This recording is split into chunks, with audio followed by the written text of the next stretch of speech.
Depuis sa naissance, le genre humain a regardé en direction des étoiles, comme s'il obéissait à une force inconnue qui lui disait « Tu n'es pas seul, tu fais partie de l'évolution de l'univers et tu te diriges vers une ère de connaissance plus élevée. »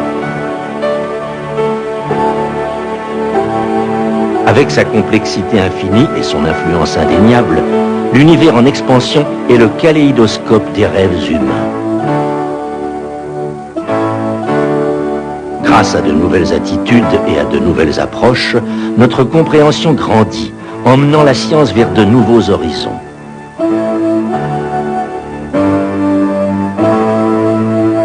Nous commençons enfin à saisir la signification du précepte suprême inscrit sur le portique de Delphes, « Connais-toi toi-même ». Aujourd'hui, nous avons un nouveau concept de la science qui prouve que tous les systèmes naturels, des minéraux à l'homme, héritent d'une mémoire collective de leur genre. L'un des grands pionniers qui a réalisé une percée dans ce domaine est le professeur Rupert Sheldrake, biologiste dont les remarquables découvertes ont ébranlé les fondements de la science établie. Tout mon travail repose sur l'idée de l'univers en évolution.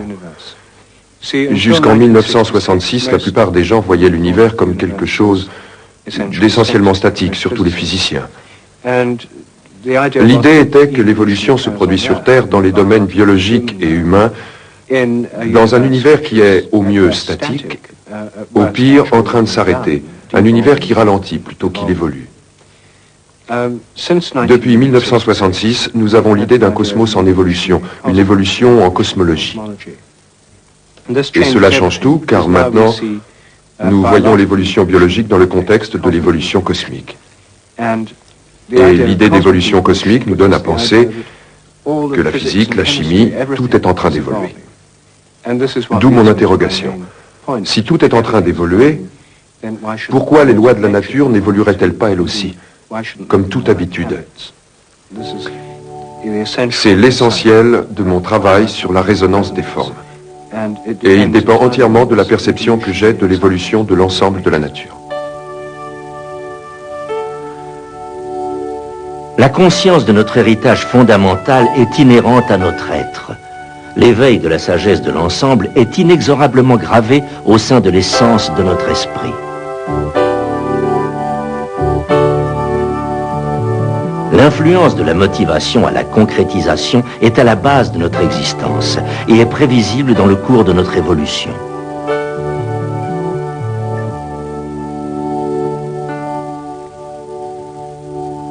Les pyramides témoignent des merveilles de notre passé. Elles mettent leurs réserves d'énergie issues du cosmos au service d'une autre civilisation en vue d'un éventuel besoin. D'après ce que nous savons, ces citadelles tirent leurs origines d'un passé très lointain. C'est le propre de l'homme civilisé que d'édifier de telles structures tournées vers la source de pouvoirs inconnus. Le défi des réalisations futures est la force motrice du progrès humain. Du fond des âges, les traditions culturelles et artistiques nous rappellent la visite de professeurs venus du cosmos. Ces traditions datent de l'époque où des engins spatiaux issus d'autres mondes sont arrivés sur Terre.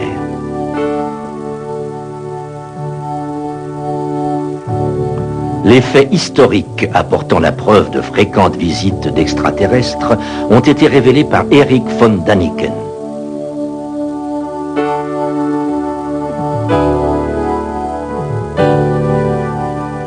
Erich von Däniken est un écrivain à succès qui a étudié la relation existant entre les vestiges archéologiques et la présence des extraterrestres.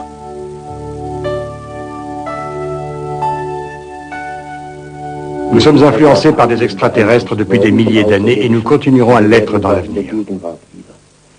Tout sera influencé jusqu'à ce que l'homme ait atteint sa plénitude. Autrement dit, quand une pomme est mûre, elle tombe de l'arbre, environ 2 jours plus tard.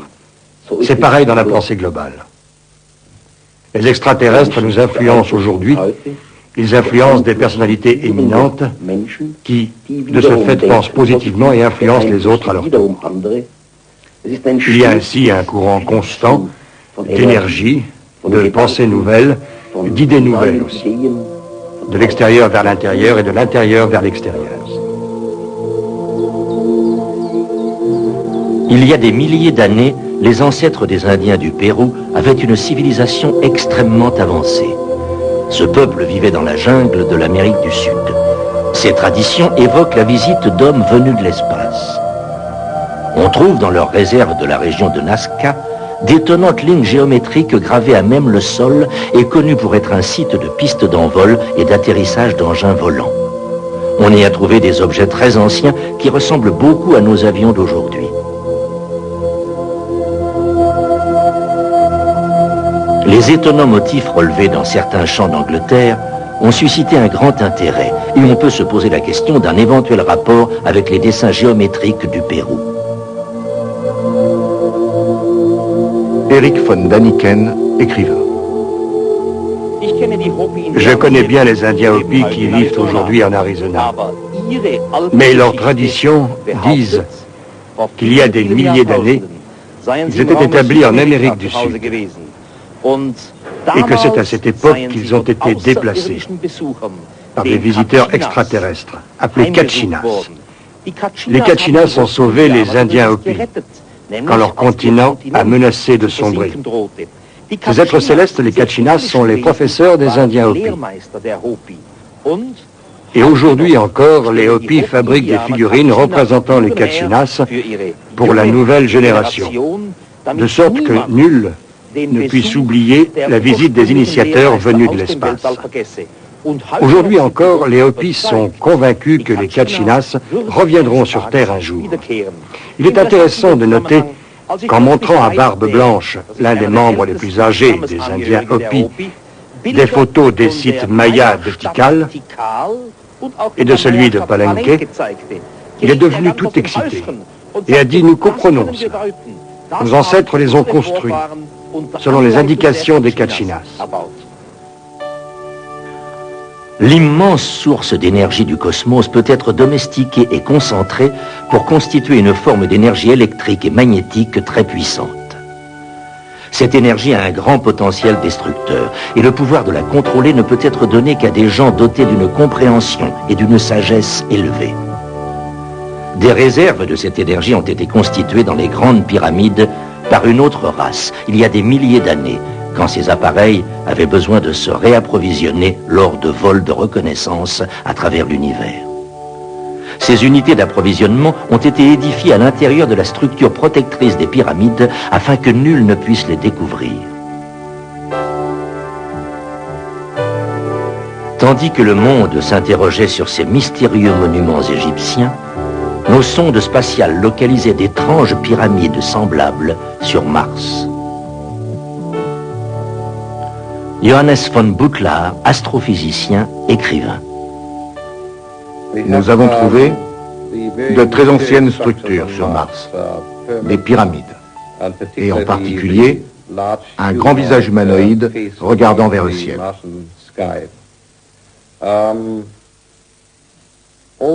Toutes les recherches menées sur Mars grâce aux sondes Viking montrent assez clairement que Mars a été dans le passé, disons, différente.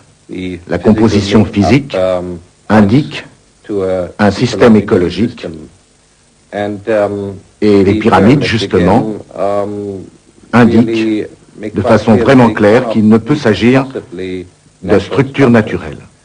Je suis persuadé qu'elles sont artificielles. Le visage humain ou humanoïde de Mars montre qu'il y a eu des visiteurs dans le passé, il y a très longtemps. Ils étaient humanoïdes. La lecture des premiers chapitres de la Sainte Bible fait apparaître de nombreux récits de la visite sur Terre de guides venus du ciel sur des chariots de feu porteurs d'informations d'une grande sagesse. Ils disaient qu'ils avaient toujours été dans le ciel et qu'ils y retourneraient un jour. Cette prophétie de la Bible est tirée du message des visiteurs. Comment l'homme moderne s'y est-il pris pour interpréter ces indices sacrés ? Les visionnaires du passé ont perçu la structure du cosmos et son but. L'esprit vivant des éléments est un miroir chargé de perception et d'énergie sans cesse changeant. La spirale de cette conscience intelligente est la conséquence de l'équilibre harmonique de l'univers. À l'intérieur du cercle toujours en évolution de la régénération cosmique se trouve la force vitale de progression à travers laquelle se forme la mémoire universelle de l'intuition.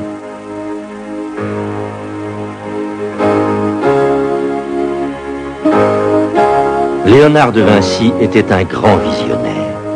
Il a compris la signification de l'hologramme de l'homme par rapport à sa place dans l'ordre de l'univers.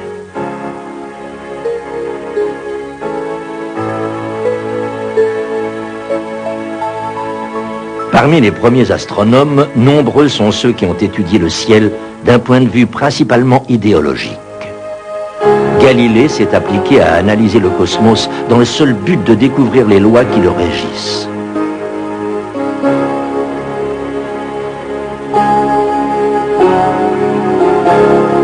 Kepler croyait dans la loi des relations conditionnelles selon laquelle toute expérience scientifique peut être résolue par l'utilisation des mathématiques. L'harmonie mathématique est décelable dans chaque chose du monde réel. Il a eu également l'intuition des voyages dans l'espace, et ce, dès le début du XVIIe siècle.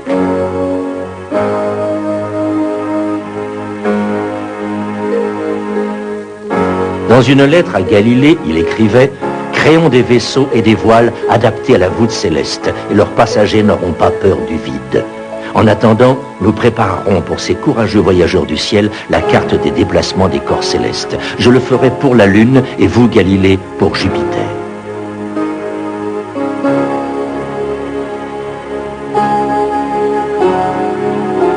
Isaac Newton a passé de nombreuses années à étudier l'alchimie, les entités cosmiques et l'âme du monde.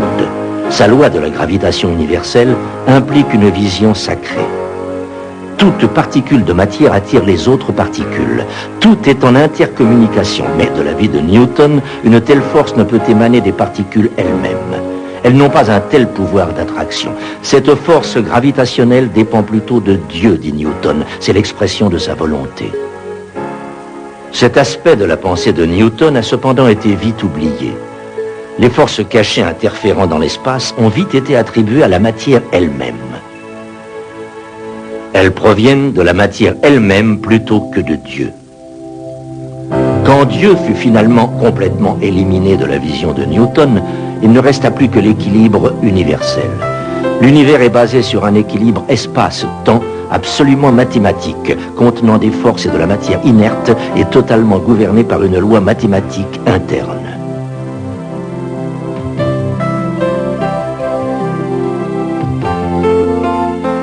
Tout comme Kepler, Einstein était lui aussi fortement imprégné du sens de la rationalité mathématique de l'univers. Il écrivait « L'individu ressent la futilité des désirs et des buts humains et la sublimité et l'ordre merveilleux qui se révèlent tous deux dans la nature et dans le monde de la pensée. L'existence individuelle lui apparaît comme une sorte de prison et il veut faire l'expérience de l'univers comme d'un ensemble unique, magnifique. Quelle profonde conviction de la rationalité de l'univers et quel ardent désir de comprendre Kepler et Newton ont-ils dû éprouver pour avoir passé des années de travail solitaire à démêler les principes de la mécanique céleste. Seul celui qui a voué sa vie à des buts semblables peut comprendre de façon manifeste ce qui a inspiré ces hommes et leur a donné la force de rester fidèles à leurs objectifs en dépit des échecs sans nombre. Depuis 10 000 ans, l'homme a essayé de se mettre en parallèle avec le cosmos. Le concept d'un univers en évolution qui a commencé avec des dieux venus des étoiles, des vaisseaux spatiaux et des télescopes, nous emportera vers une vie totalement nouvelle.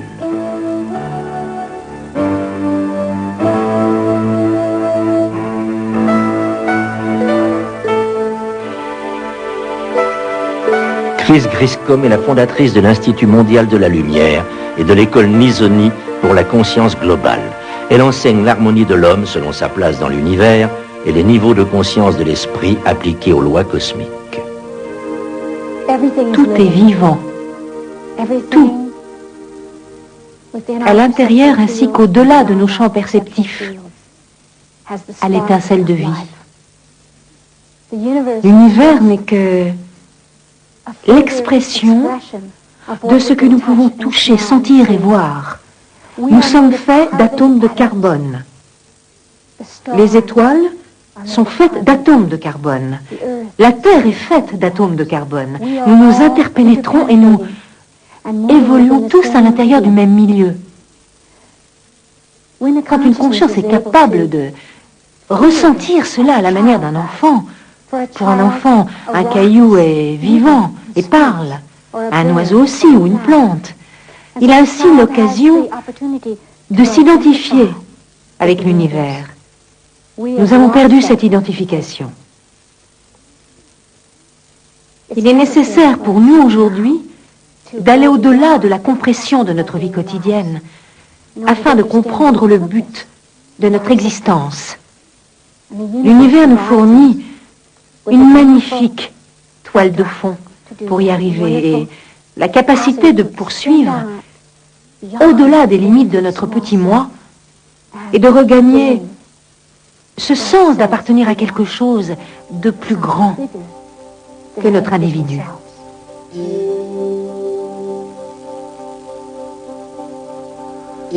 Alors nous nous tournons en direction du ciel, dans l'espoir d'y trouver une compréhension plus grande de nous-mêmes, afin de participer à la quête de la connaissance universelle et de tendre nos mains à la recherche d'éventuels voisins cosmiques.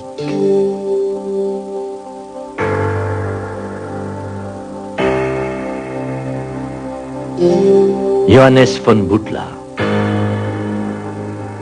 Si nous considérons que la plupart des étoiles de la Voie lactée sont 2 fois plus vieilles que notre Soleil, soit 10 milliards d'années, alors il peut évidemment y avoir d'anciennes civilisations très avancées. Des civilisations qui ont développé les voyages interstellaires. Alors ma réponse serait, il est probable, pas seulement possible, mais probable, que des voyageurs extraterrestres voyagent vers d'autres systèmes solaires, d'autres systèmes planétaires.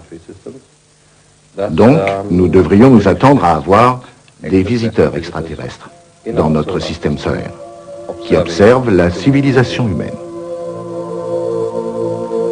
Aussi fantastique que cela puisse paraître, des photographies d'appareils volants inconnus appelés OVNI ont été prises à travers le monde, retenant l'attention du public depuis des décennies.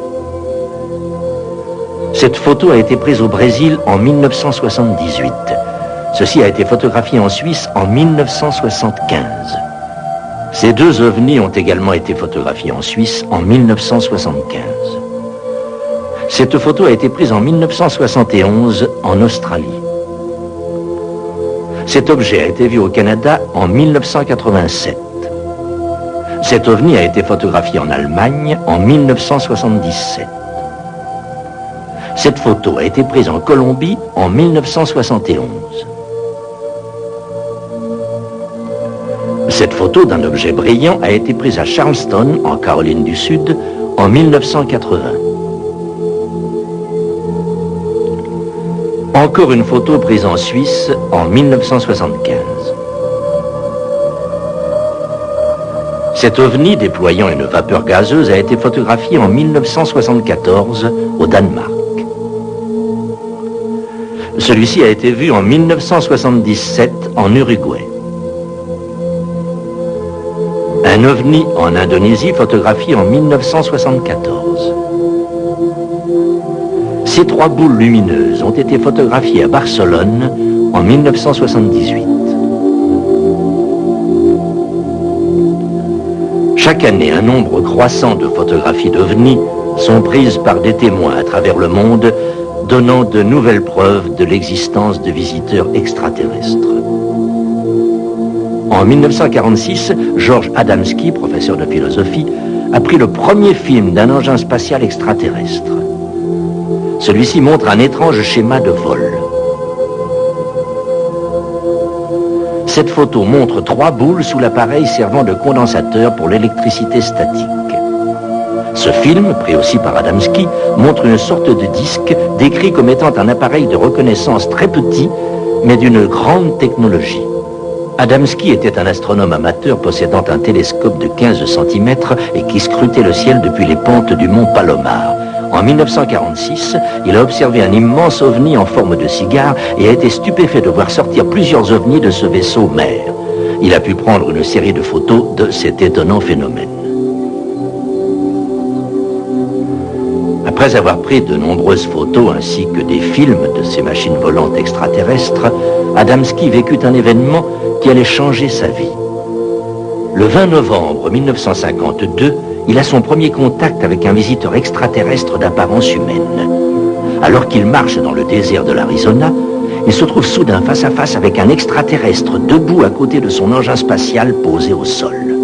L'extraterrestre dit à Adamski que leur rencontre n'est pas due au hasard et qu'il est porteur d'un message. Il vient nous avertir du danger que nous créons en utilisant l'arme nucléaire. Il dit que la race humaine n'a aucune idée de ses effets très puissants et à la longue mortels tant sur elle-même que sur sa planète, et que l'explosion continue de telles bombes peut un jour ou l'autre mettre en danger ses voisins cosmiques. Il demande à Adamski de répandre ce message. Le visiteur extraterrestre lui promet ensuite de revenir le rencontrer. Adamski sera par la suite emmené dans l'espace et, lors de ses voyages, des messages plus significatifs lui seront transmis afin d'aider la race humaine à avoir un autre point de vue du monde. Adamski consacre son temps à répandre le message des visiteurs et se trouve ainsi contacté par un commandant des forces aériennes danoises, Hans Petersen. Hans Petersen. Après ce contact dans le désert, George Adamski a eu le sentiment que les choses n'en resteraient pas là. Au cours d'un vol, il a fait plusieurs vols, mais au cours de l'un d'eux, il a été amené à bord d'un vaisseau mère, qui est un très très grand vaisseau, qui apporte d'autres véhicules dans notre atmosphère. À l'intérieur, il a rencontré beaucoup de monde, entre autres un vieil homme, disons un sage, qui lui a dit les raisons de leur présence ici et ce que nous avions fait de mal sur Terre.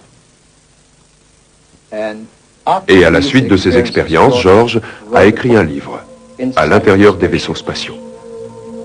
Dans ce livre, Adamski décrit en détail la technologie très avancée utilisée dans les vaisseaux spatiaux et fournit des renseignements techniques sur des systèmes de propulsion magnétique et gravitationnelle basés sur une énergie puisée dans l'univers. Il décrit également une sorte de poteau central traversant le vaisseau de haut en bas et servant de périscope à fort grossissement et permettant aux visiteurs d'observer au-dessus et au-dessous du vaisseau. Les amis extraterrestres d'Adamski lui ont remis un pendentif à porter autour du cou, lui disant qu'il augmenterait ses capacités télépathiques et lui permettrait de rester en contact avec eux.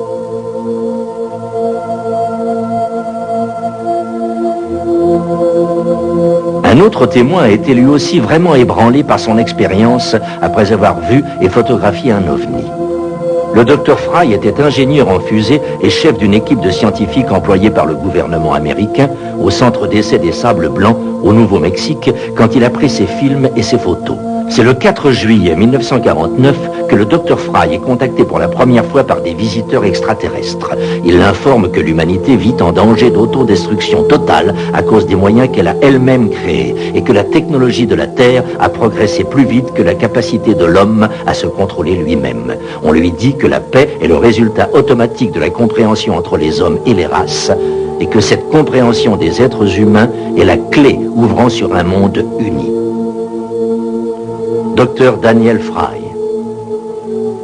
Le plus significatif dans l'expérience que j'ai eue, c'est probablement d'avoir découvert que le but principal de cette invasion, c'est de garder cette planète en vie et que nous nous dirigeons vers une ère de controverses qui pourrait aboutir à un déplacement de toute l'humanité, car nous avions appris ces techniques sans apprendre à nous entendre les uns avec les autres. Le docteur Fry écrit ensuite un livre qu'il intitule « Aux hommes de la Terre » et dans lequel il fait le récit de ses expériences et de ses contacts avec les visiteurs spatiaux.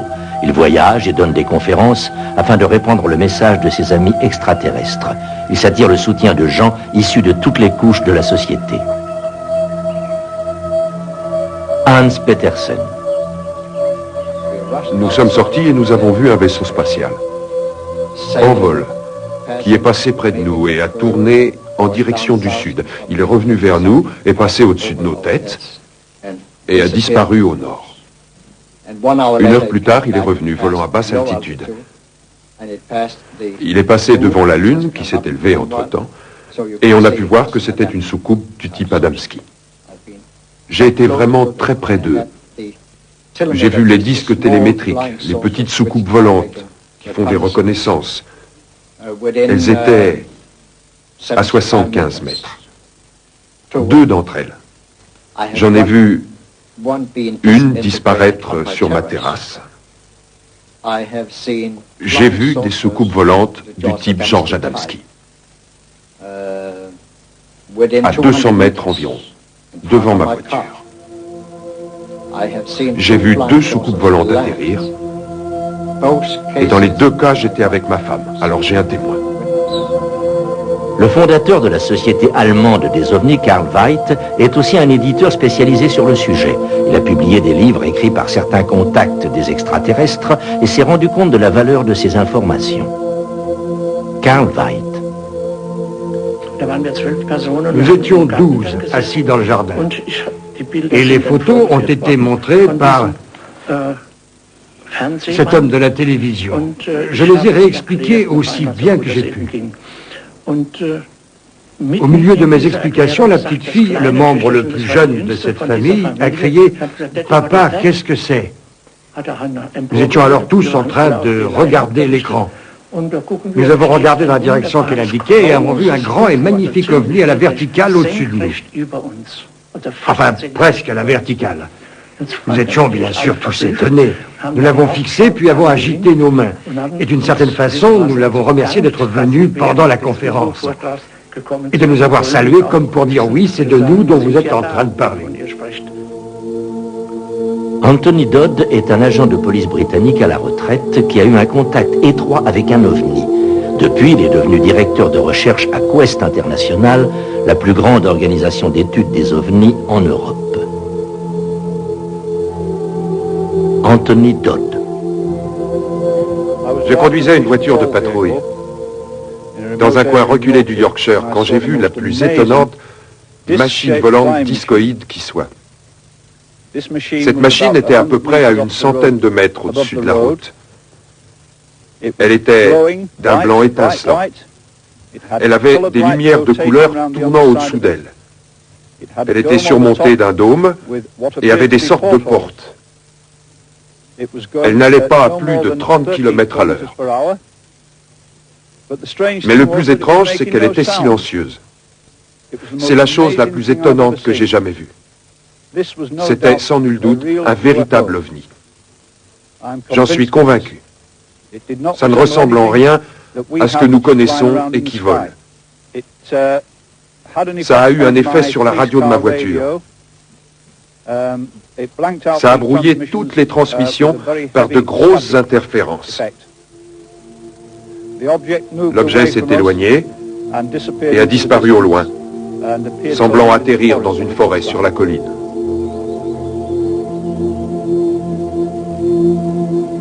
Hans Petersen.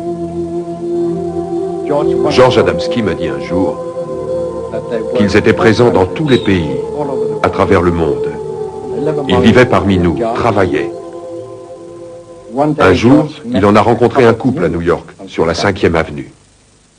Il regardait la vitrine d'une boutique, et un couple avec un petit garçon l'a dépassé. Il a eu l'étrange sentiment qu'il venait de l'espace. Il leur a envoyé une pensée. Venez-vous de l'espace? Si oui, revenez. Ils ont fait demi-tour et sont revenus. Et lui ont dit, votre pensée est exacte.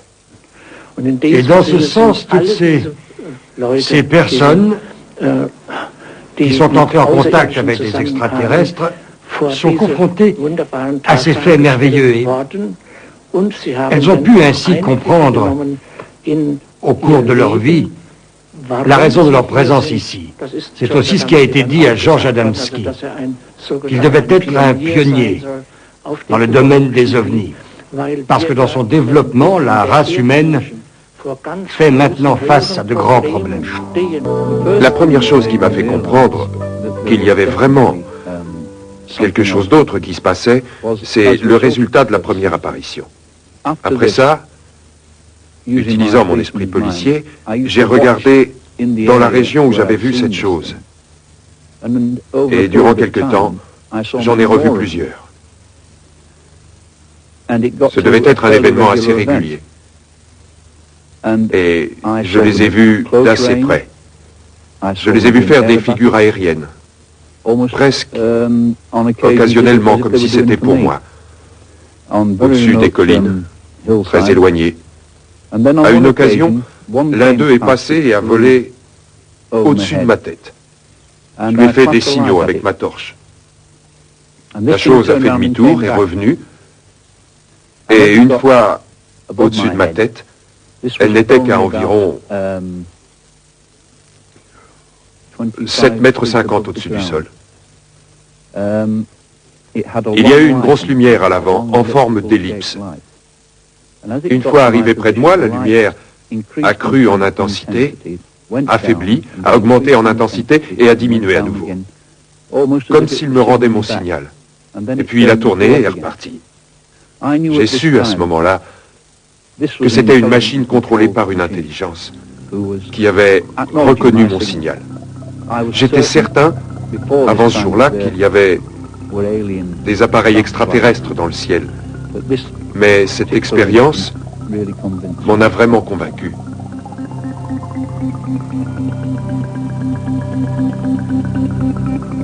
Alors d'où viennent nos visiteurs extraterrestres? Est-il possible qu'ils aient été là? Si oui, où? La science se tourne aujourd'hui vers de nouveaux secteurs de la réalité et des dimensions jusque-là inconnues. Avec cette nouvelle approche scientifique, des réponses longtemps cherchées au mystère de l'univers sont maintenant connues. Thomas Burdon travaille dans ce domaine de la science et il a actuellement concentré ses recherches sur la gravité biologique, une nouvelle biophysique. Thomas Burdon, scientifique. La majeure partie ou une portion significative du public a au moins eu des expériences peu communes dans la vie. Dans tous les domaines, expériences de contact, expériences paranormales, expériences parapsychologiques, tout ce qu'on peut imaginer, expériences religieuses, mystiques et ainsi de suite. Une part du public est bien sûr simplement curieuse de ces choses et n'a pas eu d'expérience à proprement parler. Pour expliquer la chose à laquelle vous êtes confronté quand vous avez une telle expérience, j'utilise l'analogie des 5 aveugles et de l'éléphant. On nous a inculqué et enseigné depuis notre prime enfance que la réalité est unique, qu'elle est d'une seule pièce, comme un univers mécanique, qu'elle fonctionne comme une horloge. On la remonte et ensuite elle va dans un certain sens. Tout est mécanique, robotisé, mais ce n'est pas vrai. Elle est aussi malléable que possible et le travail de Whittaker montre que vous pouvez la construire et en faire ce que vous voulez, un paradis ou un enfer. En fait, la chose avec laquelle nous traitons, c'est un univers avec beaucoup plus de dimensions. Ce que nous avons, en fait, c'est une réalité hyperdimensionnelle. Il y a plus de dimensions que celles que nous voyons normalement dans un coin, longueur, largeur, hauteur. Il existe vraiment des dimensions cachées que nous ne pouvons voir, et la physique moderne a pour tâche de représenter ces dimensions pour des théories diverses. Des pilotes de lignes civiles et militaires du monde entier ont fréquemment signalé avoir eu des expériences peu communes dans le ciel, incluant des contacts avec des ovnis. Le 19 septembre 1979, un ovni a suivi un appareil militaire au-dessus de l'Allemagne. Voici un gros plan de l'objet. Ce bombardier B-52 survolait la base aérienne d'Edwards en Californie en 1954, quand un ovni a été vu près de l'appareil. Gros plan de l'OVNI. De nombreux pilotes de bombardiers B-52 ont rapporté avoir vu des ovnis. Celui-ci a été photographié à 12 000 pieds en juin 1966, au-dessus de l'Utah, par le pilote Williams. Un avion survolant le Venezuela a eu un contact rapproché avec un ovni. Cette photo a été prise de l'appareil. En juin 1976, un Concorde de la British Airways était filmé en vol quand un petit ovni est apparu. Après avoir manœuvré autour de l'appareil d'une manière indiquant qu'il était contrôlé par une intelligence, l'ovni a disparu au loin à grande vitesse. Tout l'équipage en a été témoin. Voici l'incident au ralenti.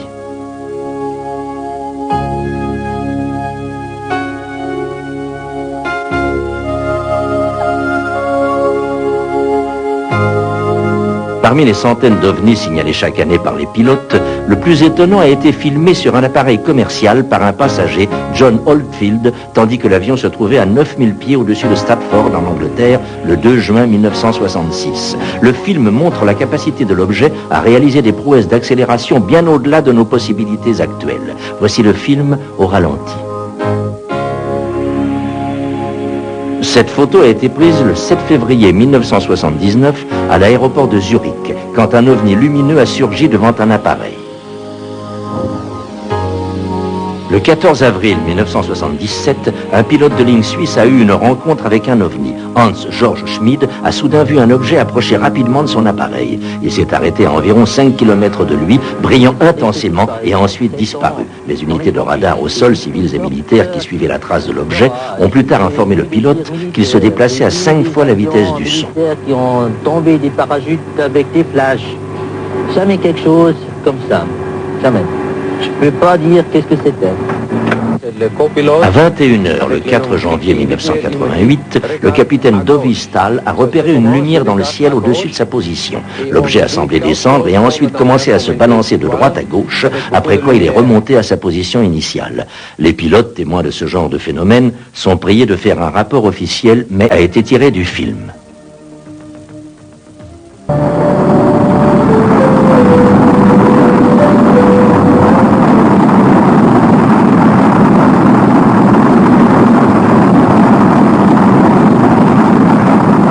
Johannes von Butler. J'ai la nette impression que la civilisation humanoïde va très probablement essayer de trouver d'autres civilisations humanoïdes dans la Voie lactée. Si nous prenons seulement la Voie lactée comme notre espace de voyage, je ne parle pas de civilisation extragalactique, la possibilité de trouver des civilisations humanoïdes serait toujours intéressante. Tout comme nos astronautes que nous envoyons au loin à la recherche de la vie, nous essaierons probablement de trouver une vie qui soit elle aussi humanoïde. Si un astronaute a l'occasion de trouver une planète avec une vie végétale ou animale, ou une planète avec une vie humanoïde, il est probable qu'il aille sur la planète où il y a une vie humanoïde. Et donc, ça ne devrait pas nous surprendre que les visiteurs extraterrestres soient toujours décrits comme humanoïdes. La série de photos et de films qui suit a été prise par des astronautes. Pendant leur séjour dans l'espace, ils ont eu de nombreuses rencontres avec des ovnis et celles-ci sont aujourd'hui révélées après des dizaines d'années de silence. C'est lors du vol spatial de Gemini 4, le 3 juin 1966, que l'astronaute James McDivitt a pris cette photo d'un objet cylindrique. Lors de la mission de Gemini 7, l'astronaute Frank Borman a vu ces deux objets volants en formation.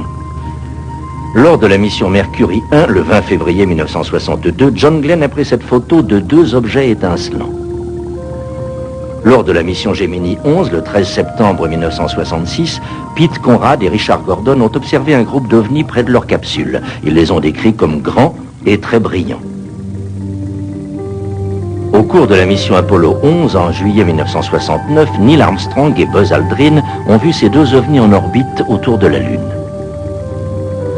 Les astronautes ont filmé ces extraordinaires objets brillants depuis Apollo 11 et ont rapporté au centre spatial Johnson de Houston, au Texas, que les ovnis les avaient même accompagnés jusqu'à la Lune. De nombreux astronautes ont fait leurs propres films au cours de leur mission dans l'espace.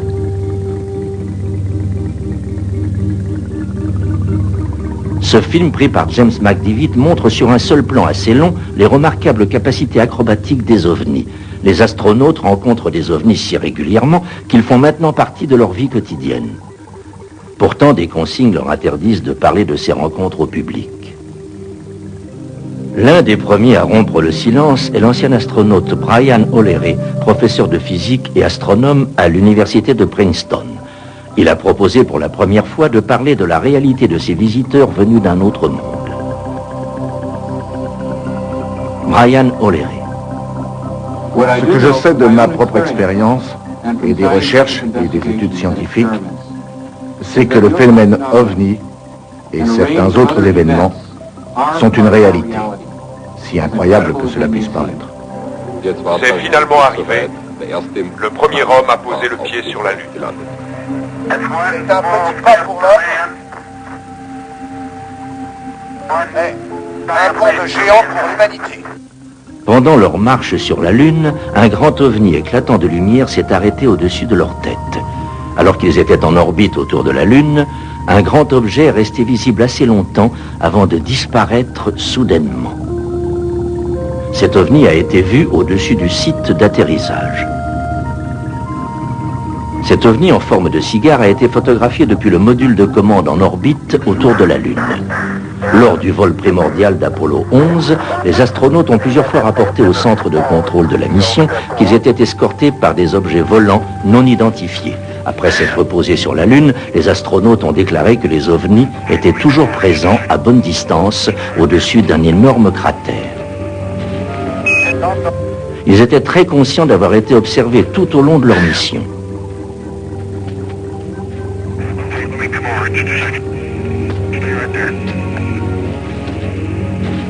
It's also like Sun Valley Camp.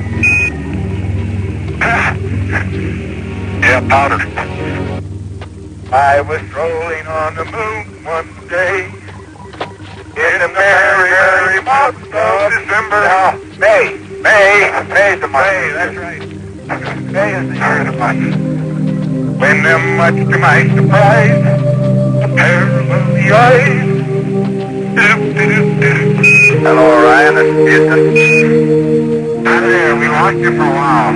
Yeah, we sure did.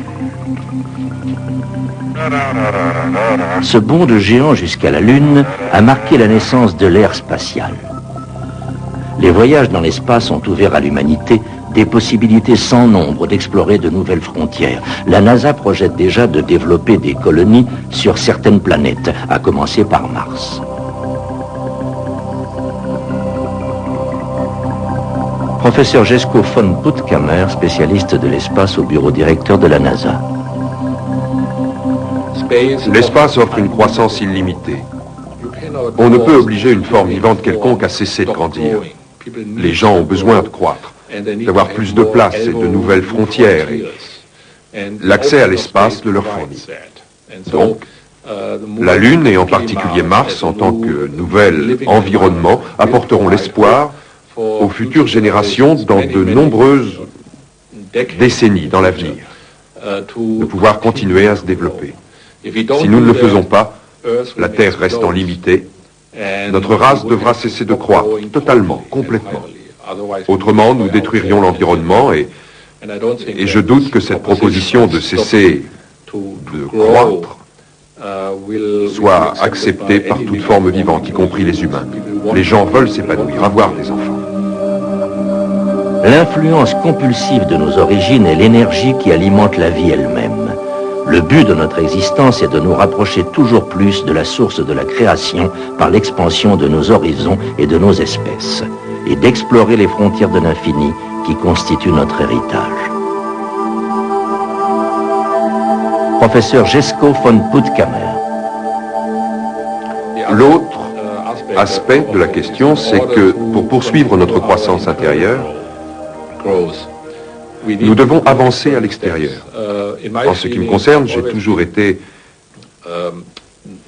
convaincu que pour chaque pas fait à l'extérieur, nous devions aussi faire un pas à l'intérieur, rentrer en nous-mêmes.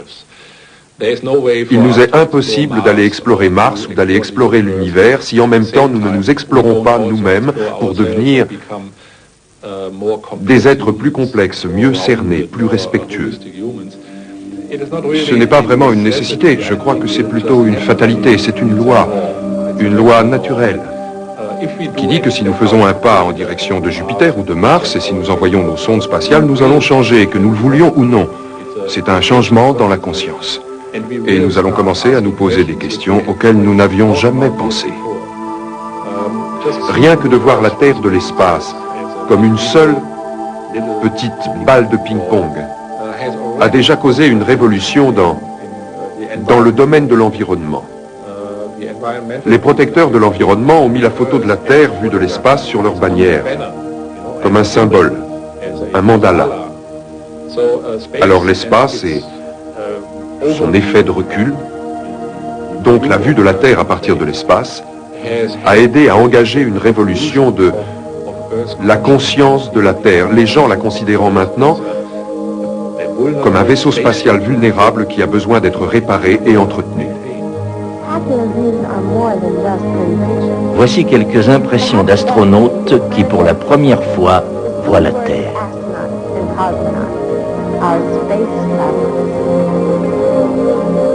En regardant notre magnifique planète, on est frappé par la beauté de l'endroit où nous sommes nés. C'est une splendide planète vivante qui traverse le grand vide noir de l'espace.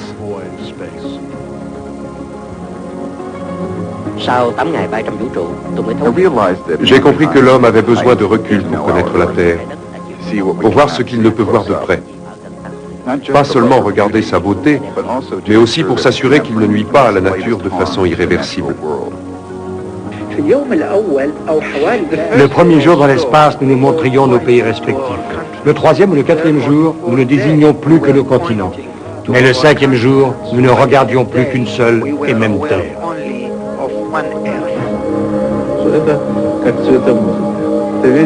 La Terre est une gamme de couleurs. Vous en voyez les couleurs et votre âme les ressent comme une musique. Elle est tellement vulnérable qu'il faut en prendre soin.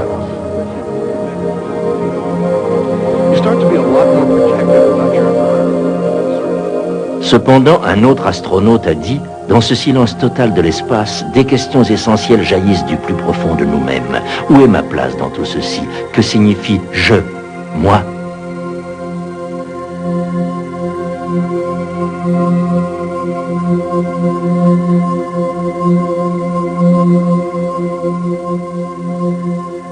Chris Griscom. Tous les enfants sont avides d'explorer l'univers parce que c'est une reconnaissance inconsciente que l'univers est notre source et que nous appartenons à quelque chose de plus grand que les dernières limites de notre monde physique et de notre environnement immédiat. Tout être humain regarde les étoiles la nuit et se demande s'il y a quelque chose là-bas qui peut être contacté, qui peut nous aider à comprendre le mystère de la vie et même le but de notre existence. Au cœur de ce miracle vivant qu'est la création, la science a commencé à déceler la présence d'autres dimensions d'existence vivant dans des mondes parallèles aux nôtres. Cela signifie que dans l'espace qu'occupe notre système solaire, d'autres systèmes solaires peuvent exister avec une vibration différente. Tout ce qui arrive dans ce monde a une influence sur les autres mondes à un certain degré.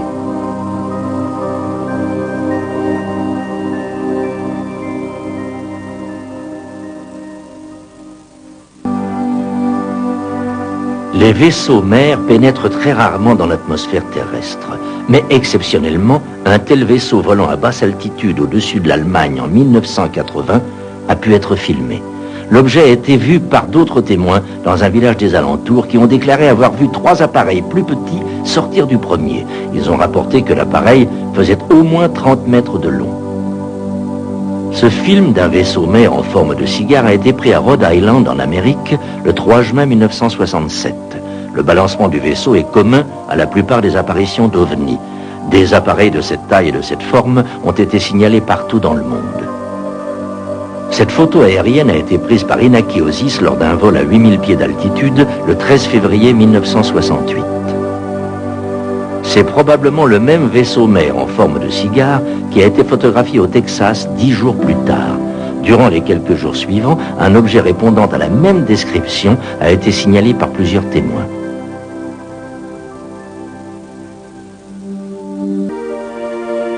D'autres civilisations essaient de nous convaincre que la technologie a un but plus constructif quand elle est utilisée dans l'intérêt de tous. Nous avons atteint le stade où il faut nous demander si nous sommes prêts à vivre dans un monde où c'est l'usage de la technologie destructive qui dicte le développement de notre planète. Thomas Burden.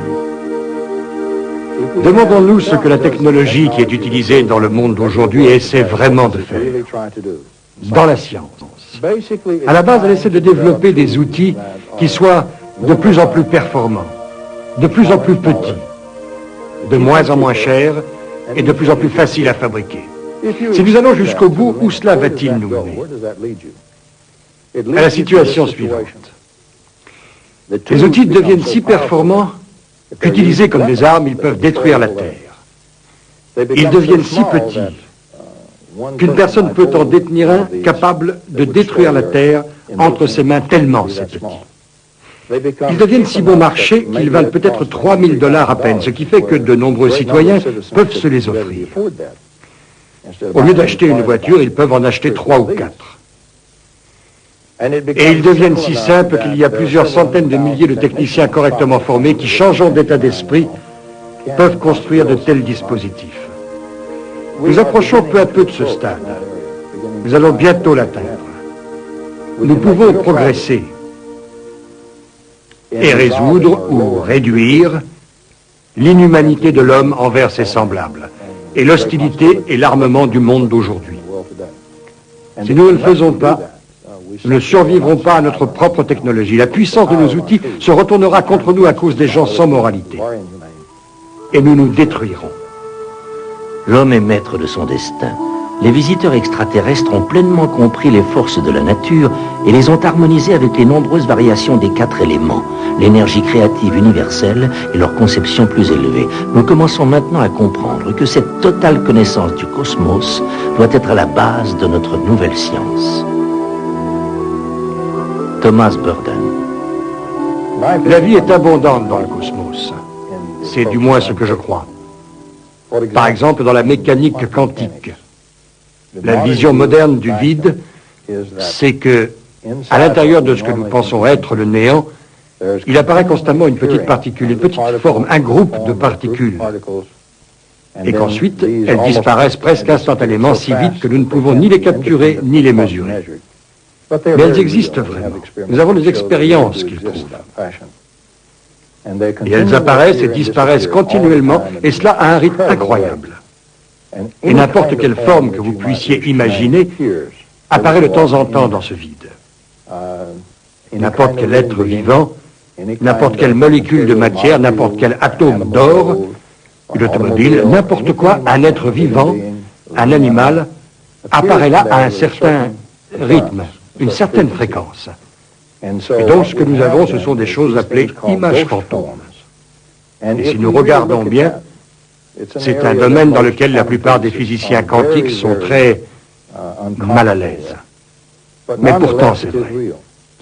Et donc, si nous considérons cela, nous devons alors parler de densité, de réalité. Ces choses peuvent être denses dans un plan extérieur. Et quand nous disons qu'une chose est observable, réelle, physique, ce que nous voulons dire, c'est qu'elle est très dense comparée à ces images fantômes. Mais les images fantômes sont réelles. En théorie, si vous leur ajoutez de l'énergie, pour qu'elles aient plus de densité, vous pouvez matérialiser n'importe quelle forme que ce soit.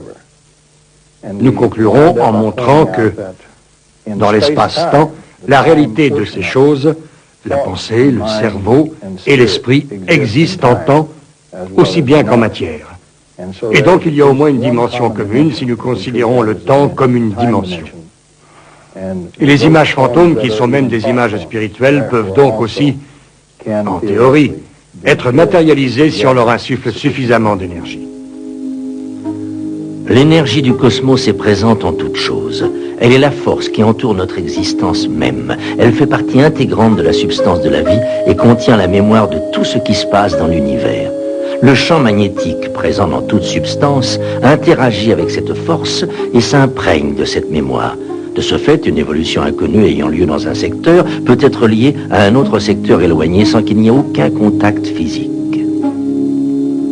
La percée effectuée par le docteur Rupert Sheldrake avec la découverte de la mémoire de la nature supprime les frontières entre l'homme et le cosmos, prouvant ainsi qu'il est une partie du filet inextricable de l'énergie et de la mémoire dans lequel l'homme n'est plus prisonnier de son concept conventionnel du temps.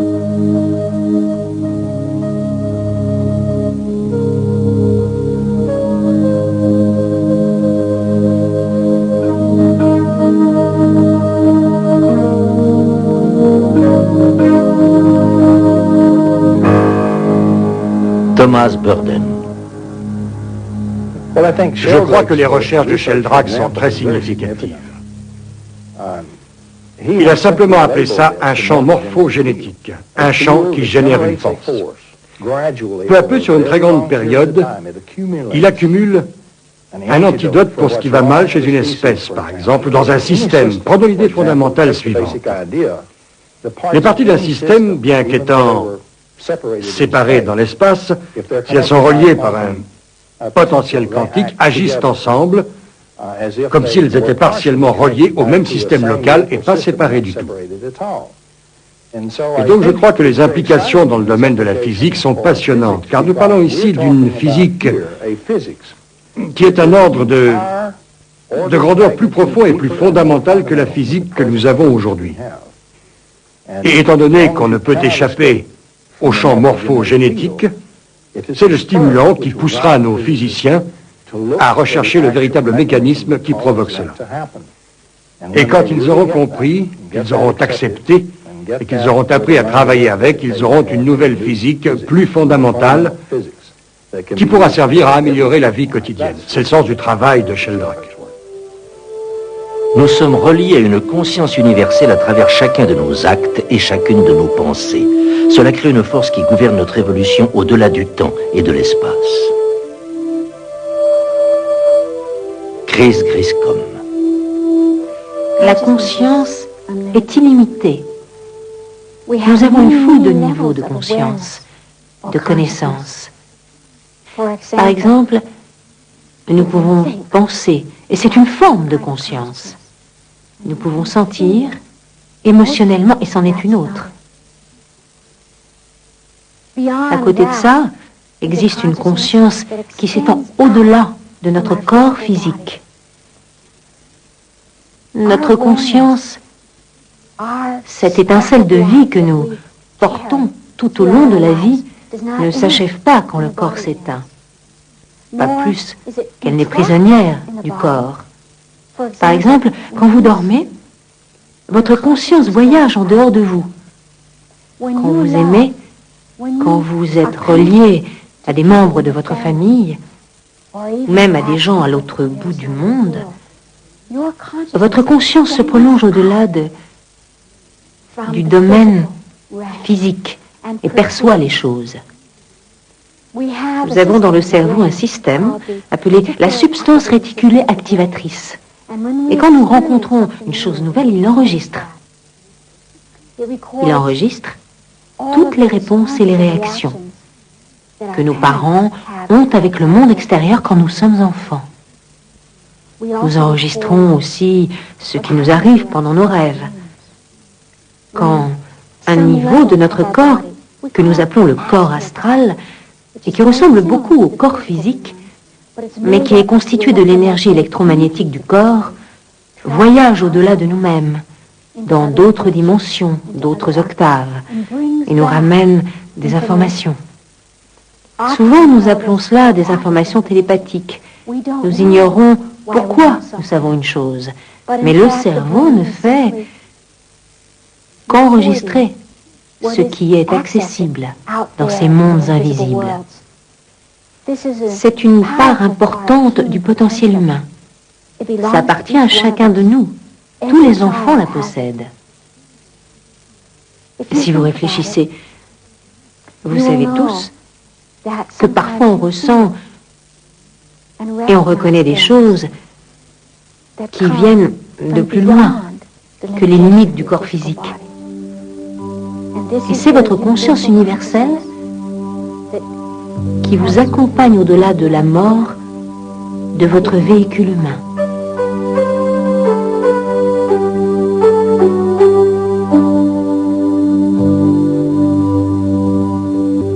Ce serait le summum de l'orgueil humain que de conclure que nous sommes seuls dans une aussi vaste galaxie, dans cet univers infini qui nous entoure. Le temps n'est qu'une illusion. Le temps se déroule sur lui-même dans un arc sans fin. où le passé et l'avenir se jettent, la tête la première, ensemble dans le présent. Ils ne sont pas que nos sources de conscience au-delà de nous-mêmes, même sur cette planète, et certainement sur d'autres planètes, dans d'autres galaxies. Certaines doivent être plus avancées que nous. Tous les grands livres qui traitent de notre histoire et qui ont même approché notre préhistoire mentionnent que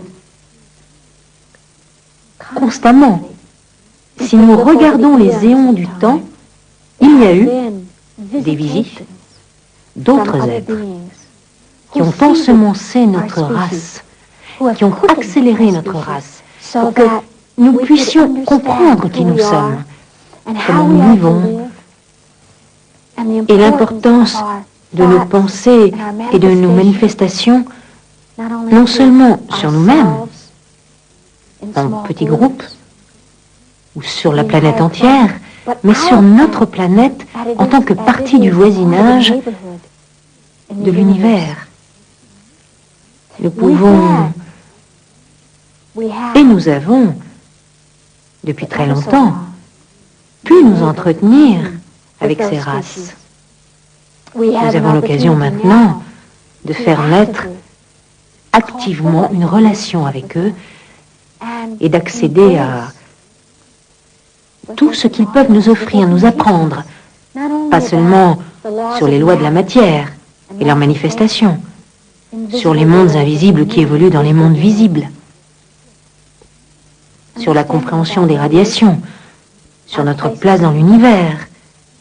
Mais nous aussi avons quelque chose à leur offrir, parce que l'expérience humaine est unique. C'est ce que nous appelons la planète du cœur. Nous avons un corps émotionnel, nous avons une relation spirituelle divine, les uns avec les autres, qui parlent de la source de vie, l'énergie vitale elle-même. À cause de cette énergie unique qui vient de l'énergie émotionnelle, spirituelle, nous attirons dans cette partie de la galaxie de nombreuses civilisations de races uniques qui viennent pour extraire ce que nous avons appris sur l'expression de l'énergie vitale. Nous ne sommes qu'une des nombreuses races, qu'une des expressions de la vie, et plus nous étendons notre conscience, plus nous pouvons rejoindre les autres. Et même plus nous pouvons muter ou provoquer l'évolution de notre propre race vers une octave plus réussie. Pas seulement pour survivre sur cette petite planète, mais peut-être même dans un avenir très proche pour survivre en tant qu'hôte d'autres planètes, d'autres galaxies.